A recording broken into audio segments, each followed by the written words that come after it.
జై గురుదత్త శ్రీ గురుదత్త. నేడు ప్రపంచ పుస్తక దినోత్సవ సందర్భంగా పుస్తక ప్రేమికులందరికీ కూడా శుభాకాంక్షలు తెలియజేస్తూ, చరిత్ర నుంచి నేటి సమాజ గమనం వరకు, మానసిక శాస్త్రం నుంచి మనిషి నిర్మాణం వరకు, విజ్ఞాన శాస్త్రం నుంచి అంతరిక్షం వరకు, భూమి నుంచి ఆకాశం అంచుల వరకు, విత్తు నుంచి చెట్టు వరకు, అణువు నుంచి ఆటం బాంబు వరకు, సమస్త విశ్వం నుంచి మత విశ్వాసముల వరకు, రంగస్థలం నుంచి రంగుల ప్రపంచం వరకు, రాజ్యాలు ఏలిన రాజుల నుంచి నేటి ప్రజాస్వామ్య నాయకుల వరకు, ఇలా ఒకటి మనిషి జన్మ ఎత్తిన ప్రతి ఒక్కరికి కూడా పుస్తక జ్ఞానం అవసరం. పుస్తకాలు మనిషికి మనోవిజ్ఞానాన్ని, ఉల్లాసాన్ని ఖచ్చితంగా అందిస్తాయండి. ఇందులో కాదనలేనటువంటి సత్యం ఇది. రామాయణం, భారతం, భాగవతం, వేదశాస్త్రాలు, పురాణాలు, ఉపనిషత్తులు మనిషి ఎలా ఉండాలో, ఎలా ఉండకూడదో మనకి నేర్పాయి. వాటికి సాక్షిభూతం మన పుస్తకాలే కదండి. నిజానికి ఒక తరం నుంచి మరో తరానికి జ్ఞానం ప్రసారం జరగడంలో పుస్తకాల పాత్ర ఇంత అంతా అని మనం చెప్పలేమండి. ఒకప్పుడు ఒక వ్యక్తి ఏ పుస్తకాలు చదువుతున్నాడు అనే దాన్ని బట్టి అతని ప్రతిభను, మేధాశక్తిని అంచనా వేసేవారు. టీవీ మాధ్యమాలు లేని కాలంలో ప్రజలకు పుస్తకాలే కదండి కేవలం కాలక్షేపానికే కాక విజ్ఞానదాయకంగా కూడా ఉండేవి కదండి. మంచి పుస్తకం మంచి మనసుకు మరో పేరు అంటారు. మరి సొంత పుస్తకం మంచి మనిషికి మరో తోడు అంటారు. అయితే మరి కొంతమంది చెప్తూ ఉంటారు, కొన్ని పుస్తకాలను రుచి చూడాలి, కొన్నిటిని అయితే మింగేయాలి, కొన్నిటిని నమిలి జీర్ణం చేసుకోవాలి అంటారు మన పెద్దవాళ్ళు.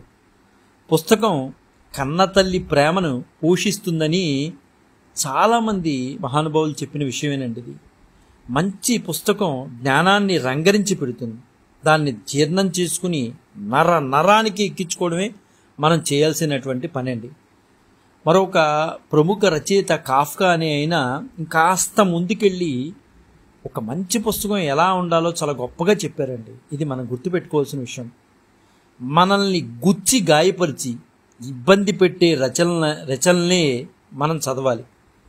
మనం చదువుతున్న పుస్తకం మన తలపై మొట్టి మేలుకొల్పని పక్షంలో అసలు ఆ పుస్తకం చదవడం ఎందుకు?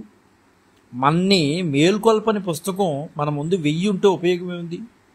మంచి పుస్తకం ఒక దుస్సంఘటనలాగా మనల్ని ప్రభావితం చేయాలి. మనకన్నా మిన్నగా మనం ప్రేమించే ఆప్తుల మరణంలాగా మనల్ని తీవ్రంగా కలిచివేయాలి. అందరికీ దూరంగా, ఏకాంతంగా, అరణ్యాలకు పారిపోవాలనిపించేలా ప్రేరేపించాలి. పుస్తకం మనలో గడ్డకట్టిన సముద్రాల్ని గొడ్డలిలాగా పగలగొట్టాలి అంటారు కాఫ్కా.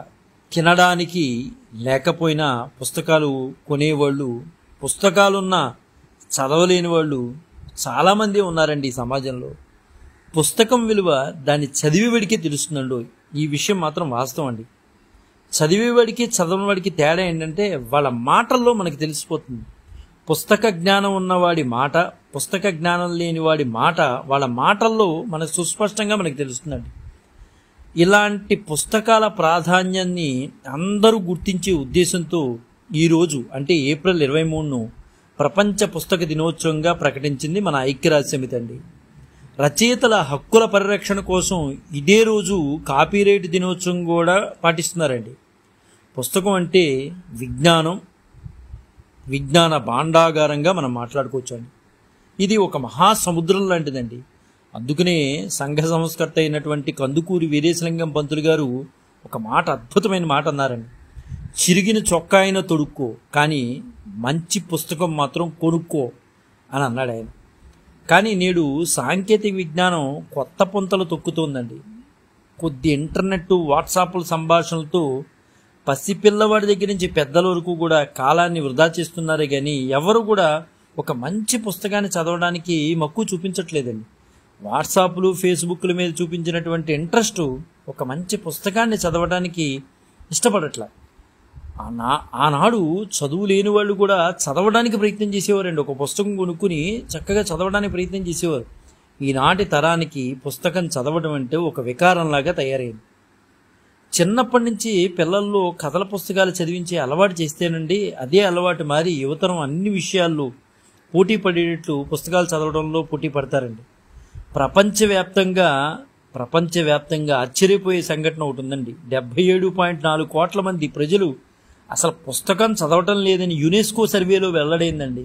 దీన్ని బట్టి మనకి తిరిగిట్లా ఇంకా ఈ రేషియో ఇంకా పెరిగే అవకాశం ఉంది తప్పించి తగ్గే పరిస్థితిలో ఏం లేదండి. ఆఫ్రికాలోని ప్రజలకు సొంత పుస్తకాలు అతి కొద్ది మందికి మాత్రమే ఉన్నాయండి. రేపటి పౌరులుగా ఎదగాల్సిన నేటి పిల్లలను తీర్చిదిద్దేవి పుస్తకాలే కదండి. ఆ పుస్తకాలనే చదవలేకపోతే ఎలాగండి? ఇదివరకు స్కూల్కి విద్యార్థి వెళ్తున్నాడంటే అచ్చు పుస్తకాలు తీసుకుని వెళ్ళేవాడు. ఈనాడు అచ్చు పుస్తకం చూసి పిల్లలు ఎన్ని రోజులైందో. పెద్దలు నేర్పించే దానికంటే త్వరగా పుస్తకాలతోనే నేర్చుకుంటారండి పిల్లలు. వారిలో జ్ఞానం, సృజనాత్మకత పెరగాలంటే పుస్తకాలు ఒక్కటేనండి మార్గం. పెరిగే వయసులో ప్రపంచాన్ని అర్థం చేసుకుని పిల్లలకు ఒక సొంత ప్రపంచాన్ని సృష్టించుకోగలగాలండి. మన తర్వాతి తరాలకి మన పుస్తకాలకి మించిన ఆస్తి మనం ఏమి ఇవ్వలేమండి. ఆస్తులు ఇచ్చినా అవి కరిగిపోవచ్చు, కానీ పుస్తక జ్ఞానం ఇచ్చిస్తే అది కరిగిపోదు, తరిగిపోదండి.